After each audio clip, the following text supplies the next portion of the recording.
Character बहुत अच्छा, चीज़ें बहुत अच्छी, प्रोडक्शन अच्छा, लेजेंडरी शो।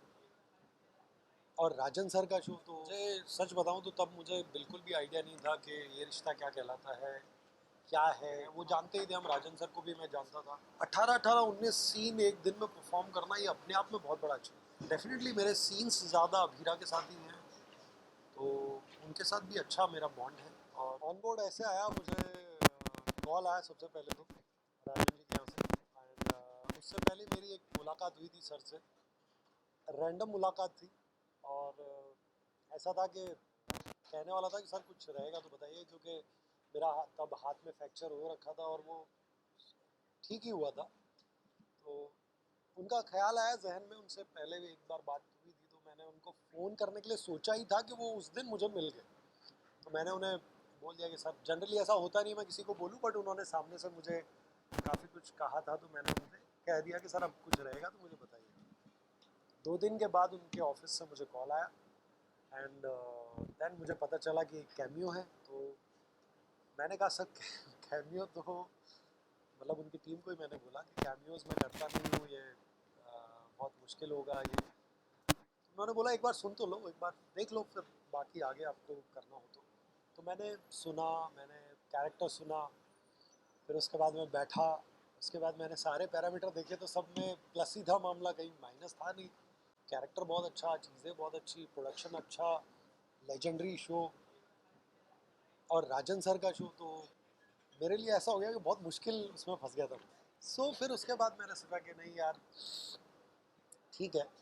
मेरी वाइफ से बात हुई, फिर उन लोगों ने उन्होंने बोला कि एक बार let's give it a try, cameo नहीं किया तो क्या फ़र्क पड़ता है, करके देखो, पता चल जाएगा करना है आगे कि नहीं। और ये रिश्ता में करोगे तो ज़्यादा अच्छा है ना।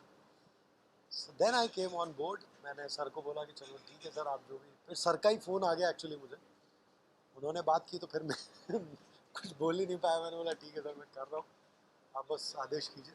बस उसके बाद चीज़ें चालू हो गई। और क्या यार, एक्साइटिंग ये था कि एक तो ये ऐसा कैरेक्टर है जो मेरे कैरेक्टर से ऑलमोस्ट 60-70% के आसपास सिमिलर है। मुझे प्ले करने के लिए ज़्यादा मुश्किल होगी नहीं। दूसरी चीज़, इस तरह का किरदार किए हुए मुझे काफ़ी टाइम हो गया स्क्रीन में।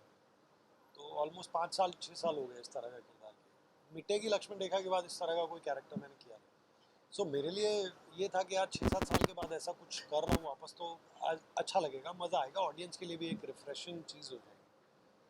तो वही सोच कर मैंने लिया। और मुझे सच बताऊँ तो तब मुझे बिल्कुल भी आइडिया नहीं था कि ये रिश्ता क्या कहलाता है, क्या है, इतना बड़ा है, कितना क्या चीज़ है। मैंने इतना सुना था कि हाँ इतना बड़ा शो है, चीज़ें हैं, वो जानते ही थे हम, राजन सर को भी मैं जानता था थी। लेकिन जब आप ऑन बोर्ड आए और जब 5 दिन के अंदर इतना रिस्पॉन्स आया और 1 महीने के अंदर आपके कैरेक्टर को इतना प्यार मिला है, तो उससे बहुत बड़ा डिफरेंस मुझे समझ में आया कि यार ये कोई आम चीज़ नहीं है। ये आपने मैंने जितने भी शोज़ किए उसमें सबसे डिफरेंट यही था कि 5 दिन में एक्सेप्टेंस, और 1 महीने में इतना प्यार मुझे किसी शो में नहीं मिला। दैट्स व्हाट मेक्स ये रिश्ता क्या कहलाता है वेरी डिफरेंट। जैसे कि आपने बताया कि आपने वहाँ पे काफ़ी ज़्यादा शो कर चुके हैं, तो राजू जी के साथ काम करने का आपका एक्सपीरियंस कैसे रहा? बहुत अच्छा एक्सपीरियंस है, मतलब मुझे लगता है कि सब सॉर्टेड है, सारी चीज़ें बहुत क्लियर हैं। तो राइटिंग पे बहुत काम करते हैं वो लोग अपने कैरेक्टर्स को बनाने में, चीज़ों को करने में। तो मुझे लगता है कि और क्या चाहिए एक एक्टर को अगर आपको अच्छी परफॉर्मेंस करने को मिले। यार बहुत मुश्किल होता है डेली सोप में कंटिन्यूअस उस तरह का काम करना। आप बहुत बार ऐसा होता है कि 100% नहीं दे पाते, क्योंकि बैक टू बैक बहुत कुछ चल रहा होता है और उसमें सब कुछ करना देना ये पॉसिबल नहीं होता। अब उसके अंदर जब आप ऑलमोस्ट 80% 90% भी दे देते हो, तो वो भी मुझे लगता है कि एक बहुत बड़ा अचीवमेंट होता है। बिकॉज 18-19 सीन एक दिन में परफॉर्म करना ये अपने आप में बहुत बड़ा अचीवमेंट है। और अगर 80% इंटेंसिटी के साथ भी कर लिया, जिसमें हर में 80% नहीं होती, कुछ में 100 भी होगा, कुछ में 80 भी होगा, so I think it's a good achievement. Favourite को स्टार मेरे अनीता जी हैं, जिनके साथ मुझे बहुत अच्छा लगता है हैंग आउट करना भी, बैठना भी, उनके साथ बातें करना भी, उनके स्टोरीज भी सुनना, उनके साथ काफ़ी सारी गपशप करना, वो सब अच्छा लगता है। और डेफिनेटली मेरे सीन्स ज़्यादा अभीरा के साथ ही हैं, तो उनके साथ भी अच्छा मेरा बॉन्ड है। और स्पेशली काम को लेके प्रोफेशनल बॉन्ड ज़्यादा है। बातचीत हमारी बहुत कम हुई है, तो but she is a very hard working, I respect her in that.